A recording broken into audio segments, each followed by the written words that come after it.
Kiukweli Tanzania hatuna wasanii kabisa, yaani hatuna wasanii hata kidogo.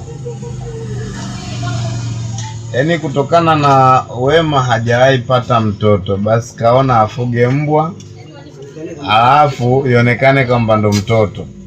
Kwa hiyo mbwa kafariki alafu kaita watu eti jamani, watu wengine kweli akili hawana. Eti wanaenda kabisa msibani na analia eti jamani.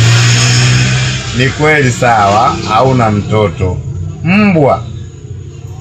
Na hata waloenda msibani nao ni mambwa. Sasa kama umeweza kwenda msibani kisa msiba wa mbwa, na wewe ni mbwa sasa, kiukweli mmekosea sana ise.